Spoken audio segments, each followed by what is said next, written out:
Growth and change are characteristic of the American space program and of scientific progress in general. This film or video was current and accurate at the time it was made, but later events may have caused some parts to become outdated, particularly in older productions. It remains a part of the history of the space program, however, and is available to interested viewers in its present form.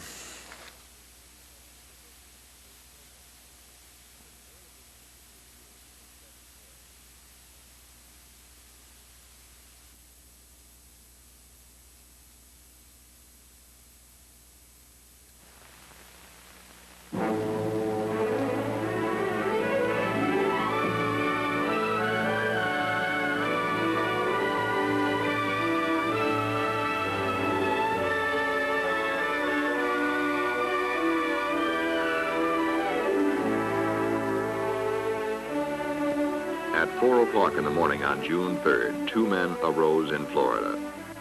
They began preparing for their day's work, as they had since June a year ago. Jim McDivitt, command pilot of Gemini IV. Ed White, pilot in the right seat. For the next few hours, they would systematically progress toward launch. The steps were now a normal routine. They had done them again and again.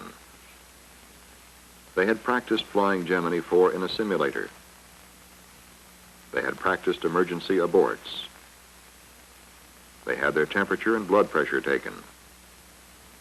One day in St. Louis, as part of the 1,001 things the crew did, McDivitt disassembled the locking mechanism of the spacecraft hatch. Later today, that would become important. But it was now June 3rd. A year had ended for these men. A year devoted to a single goal, flying a 4-day mission in Gemini IV.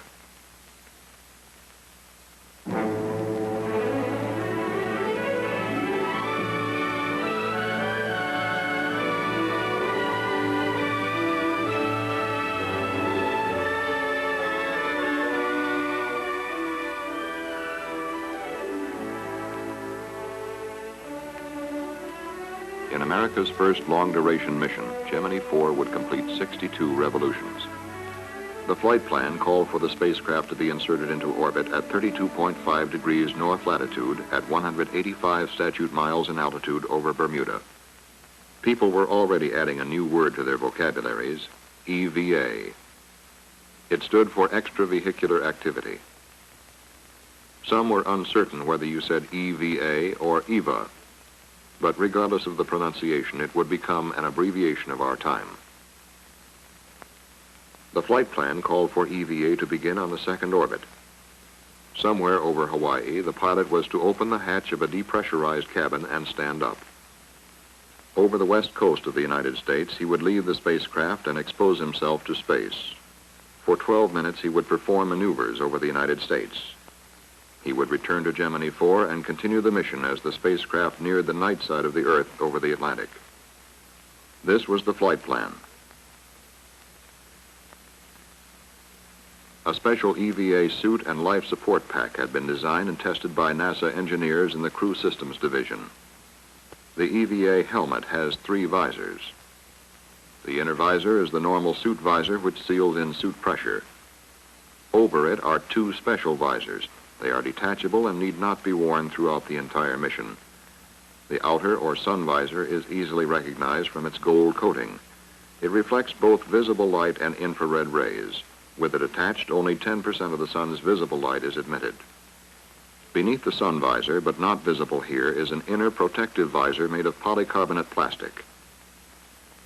The Gemini suit has layers of aluminized mylar, nylon, and felt.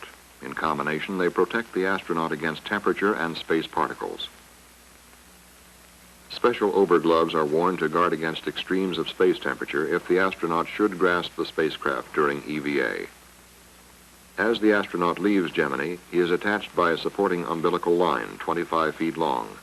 The umbilical is actually one assembly consisting of 3 elements: a nylon tension line, electrical wiring, and an umbilical line. The nylon line or tether is shorter than the umbilical line.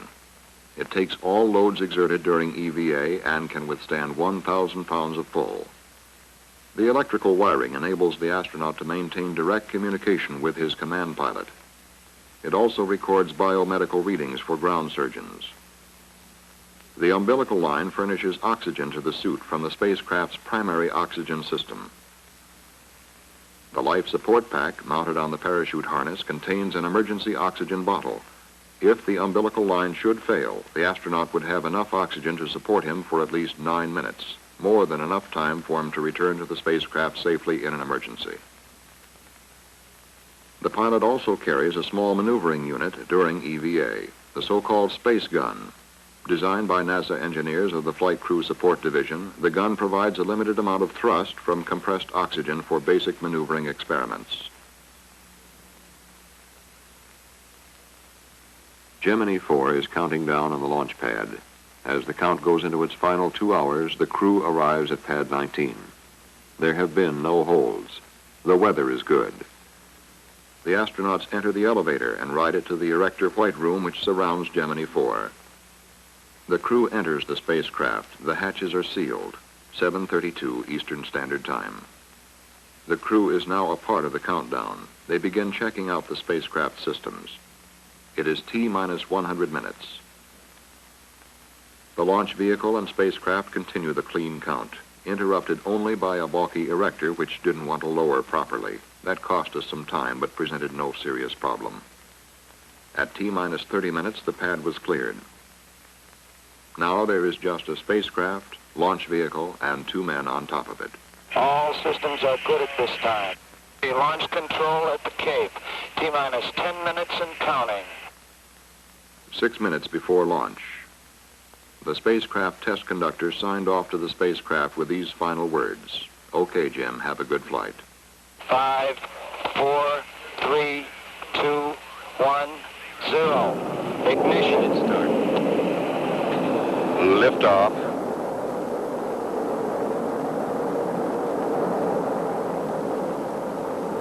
At 10:16 Eastern Standard Time, Gemini IV was on its way. We have a roll program initiated. Flight clocks have started. And in sync. Roger. Roll program completed. McDivitt reports. And the pitch program has been initiated. Roger. Mark 50 seconds and we're go. Guidance reports a go. The flight trajectory looks very, very close to right on the nominal value. Looks good. Flight data pretty noisy, but we're okay. Flight Fido, good on Mach 3, a little high. And Jim McDivitt reports Gemini 4 is go for staging, which will occur in a very few seconds. Just go. We have staging, and it's been confirmed here on the ground. Thrust looks good. Gemini 4 entered orbit with an insertion velocity of 25,745 feet per second, within 11 feet per second of planned velocity. The apogee of the first orbit was 177.6 statute miles. The perigee, 100.8 statute miles. Command pilot McDivitt started to work at once, attempting to fly an airplane formation with the second stage of the launch vehicle. The full resources of NASA in Houston were on hand to support Gemini 4. From a new 3-storied building, flight controllers at the Manned Spacecraft Center assumed direct control of the mission for the first time in the space program. The mission director now checked the status of a possible rendezvous. Ask him about his track with the launch vehicle. Roger. I haven't decided this time. It's directly below me, about 4 or 5 feet. I'm going to thrust down. Roger. Everything seemed favorable at that time. But as the first orbit progressed, the second stage of the launch vehicle drew away. Roger, Private. We still have the booster. We're out quite a ways from it now. It's taken a little more fuel than we had anticipated. To really make a major effort to close this thing or to save the fuel? The answer was almost immediate from the mission director. You might tell him, as far as we're concerned, we want to save the fuel. We're concerned about the lifetime more than we are matching that booster. Okay. And that was it. Okay. The second stage of the launch vehicle went on to become simply Space Object 1391. It would burn up over the mid-Atlantic 2 days later. Gemini 4. Okay, we're giving you a go for your EVA at this time. Okay. The crew started their checklist for EVA, but Command Pilot McDivitt decided not to rush things. He elected to go for EVA on the third revolution. Hawaii, Gemini 4. Go ahead, Gemini 4. Next pass around. I don't think we want to try. Very good. Tell him Roger, we're I happy understand. with Next pass around. that. Tell him we're happy with that. Most of the world waited 100 miles below. The crew had completed final preparations. The cabin was depressurized and the hatch open. Coming up on Hawaii, McDivitt reported that he was satisfied and ready to begin EVA. Surgeon, you ready to have him get out? Roger, flight, we're go. He's got some nice elevated rates, which we expected, and he's really speeded it up, but he looks great. Let's go. Okay. Hawaii. Houston flight.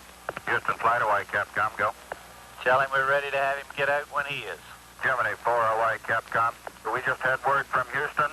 We're ready to have you get out whenever you're ready. Okay, we've got our go now, is that right? Affirmative. Okay, we're still doing a little work right here. Roger, understand. Get his status, Hawaii. Gemini 4, Hawaii, Capcom. Okay, I'm separating from the spacecraft.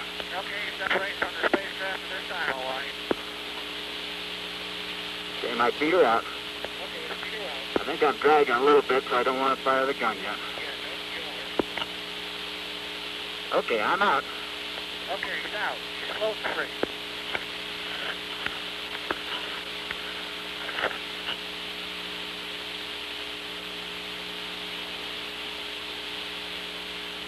Okay, I put a little roll in, took it right out.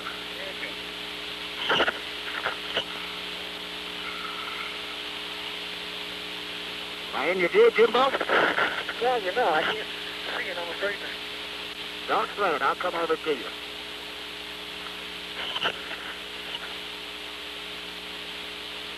Yep, there goes your glove. Well, we just let it go. All right. Okay, I rolled off. I'm rolling to the right now.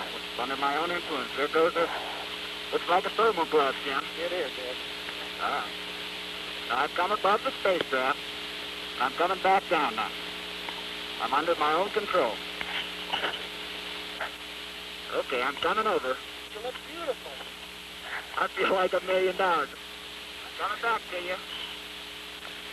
The gun works real good, Jim. Let me get over here where I can see. Yeah. Well, I got me upside down. Okay, don't fire the thrusters. Make that flag look pretty.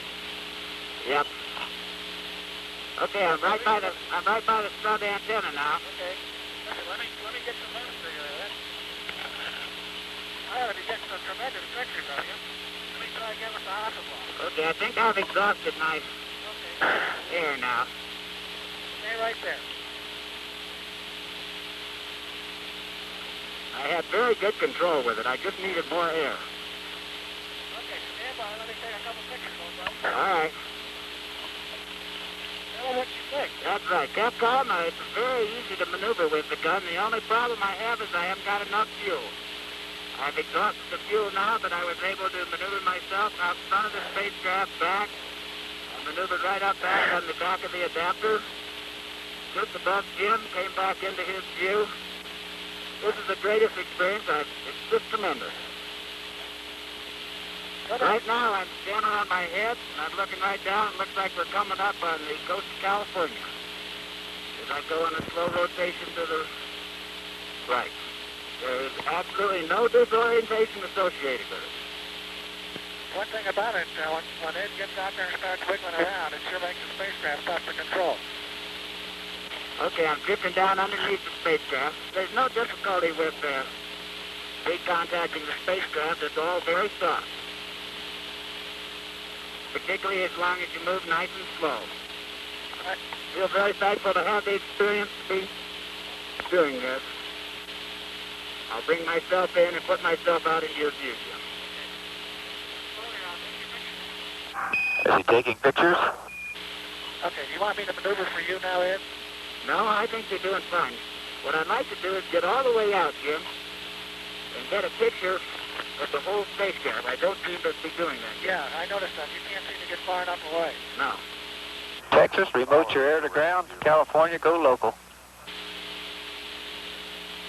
I'm coming back down on the spacecraft. Listen, it's all the difference in the world with this gun. When that gun was working, I was maneuvering all around. Just for your information, Ed, we're only down to 48% on our O2. Okay. DCS O2 pressure is about 830, so stay right up there. Let me get a picture of it. You see the camera here? Yeah. No, not now. I'm out of it. You got about 5 minutes. Okay, I will let myself go out now.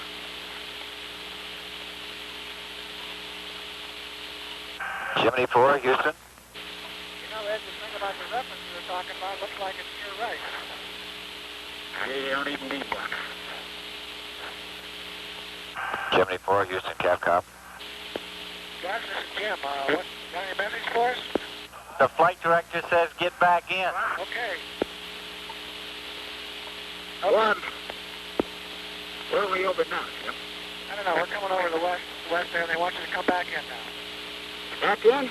Back in. Roger, we've been trying to talk to you for a while here. Coming in. You got about 4 minutes till Bermuda LOS. History will record that Command Pilot McDivitt opened the hatch at 2:42 Eastern Standard Time. And a little after 3 o'clock along the eastern seaboard, Pilot White had opened up a new frontier for Americans to explore. In 21½ minutes, EVA was completed. Inside the spacecraft, the crew was faced with a problem. The hatch would not close. That day in St. Louis, when McDivitt took apart the locking mechanism, now paid off. The hatch finally closed. The cabin was repressurized and the mission settled back into its 4-day cycle. The crew was busy stowing the extra equipment. What do you say, Gus? He said he's busy and he'd rather not talk to us. Roger. America settled back into its daily routine. TV and radio returned to their regular programs. News reporters and editors concentrated on other stories. Like their earthbound counterparts, the crew settled down to working, eating, sleeping. But most of us have not flown in orbit. It might seem that 2 men in space for 4 days have considerable time hanging over them. What is it like? Your basic job is that of a space test pilot. And like all test pilots, you must follow a careful routine. Each spacecraft system must be checked out on a planned schedule. You verify your readings with ground control. It goes like this. Roger, give me the status. Can you give me your battery readouts, please? Roger, stand by, they're coming. Gemini 4, you can turn your radiator, correction, your secondary pump A off. You're evaporator to normal. Your radiator looks good. Roger, evaporator normal and secondary pump A off. Secondary looks good. Okay. In the past, an astronaut stuck very close to the basic job of flying a mission, performing as many simple experiments as his flight plan permitted. But the 4 days of Gemini IV gave Command Pilot McDivitt an opportunity to live in space and plan work on a scale impossible before. His flight plan included 11 onboard experiments. For convenience, they may be roughly divided into medical, measurement, and photographic categories. There were 3 medical experiments: in-flight exercise, in-flight phonocardiogram, and bone demineralization. The 5 measurement experiments included measurement of radiation, spacecraft exterior, radiation, spacecraft interior, measurement of the electrostatic charge accumulated on the spacecraft exterior, measurement of the direction and amplitude of the Earth's magnetic field, sextant-type measurements for navigation study. And finally, there were 3 photographic experiments: synoptic weather photography, synoptic terrain photography, Earth limb photography. All 11 experiments are important in increasing our knowledge of how man will live and work in space, but the photographic experiments are visually more interesting to us. As Gemini IV swept over Africa, it looked down on the ancient Nile Delta from approximately 120 miles in space. In a single photograph, it caught a view that includes portions of 7 countries in which some 25 million people live.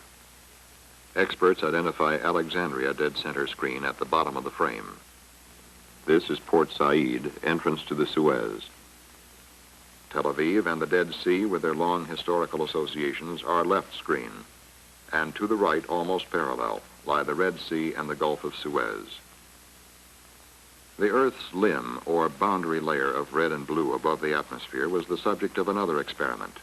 Reduced to a gray scale by filters, these photographs will be studied with a microdensitometer to determine the excess elevation of the blue limb above the red as an aid in space navigation. The experiments were conducted throughout the entire mission, and all were completed. On the second day, as Gemini IV came within range of Hawaii, it set a new American space record. Everyone was pretty casual. Also would like to congratulate the new American space flight record. Congratulations. Roger, we got quite a few more to go. People went to work and returned home. In many parts of the country, it was already summer. With the weekend coming up, the cars were heading for the beach.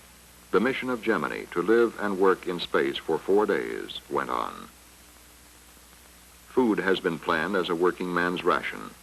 4 meals a day, 2,600 calories. Laid out on a table, it looks a little different from a regular meal. Plastic packages with bite-sized meals or freeze-dried food to be reconstituted with water. But it was good, solid, everyday fare. Meat, salmon, chocolate pudding, chicken, potato soup. After the first day, the astronauts ate the prescribed 4 meals a day. They would come down with only a portion of the last meal left. But sleep in space required an initial adjustment by the crew. It was somewhat like sleeping out under field conditions. Each astronaut showed individual patterns of response to the new environment, and White seemed to sleep more restfully than McDivitt. During the final 2 days of the mission, Command Pilot McDivitt took a series of formal and informal motion picture shots with a 16mm camera mounted at the pilot's window. The camera turns inward. For a brief moment, we are able to ride tourist class with Gemini IV, watching the crew at work. We catch a glimpse of a space sunrise, flaring in brilliant color over the Earth's horizon. Using the same camera, McDivitt photographed ground objects, including this small island in the Gulf of Mexico off the Texas coast.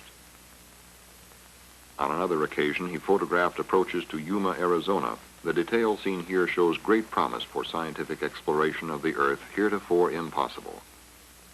Using this technique, we could chart the major currents of the ocean, study weather patterns, and map the geology of the Earth.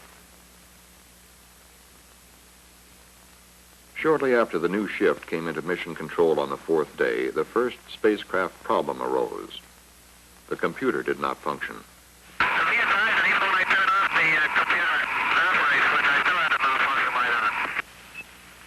We'll work on it. We'll give you an answer when we get one.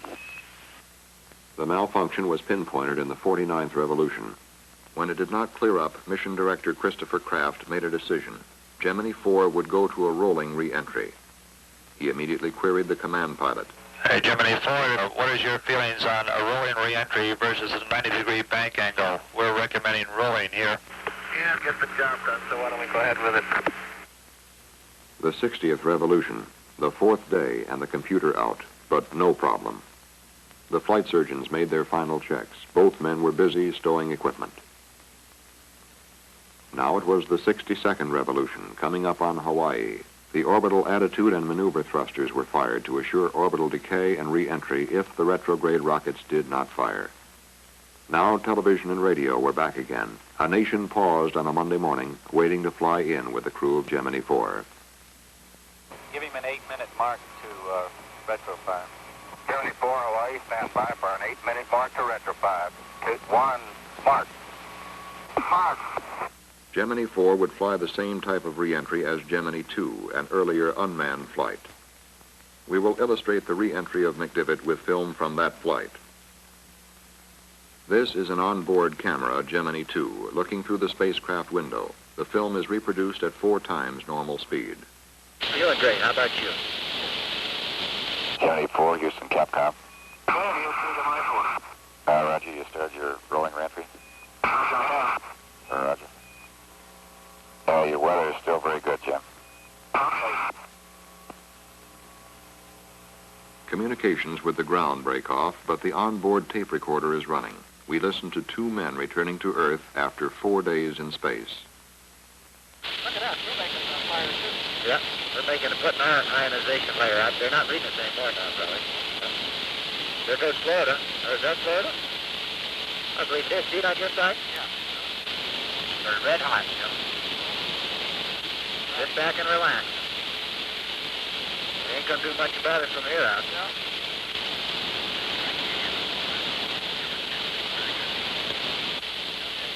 Get ready for the cheek, Ryan.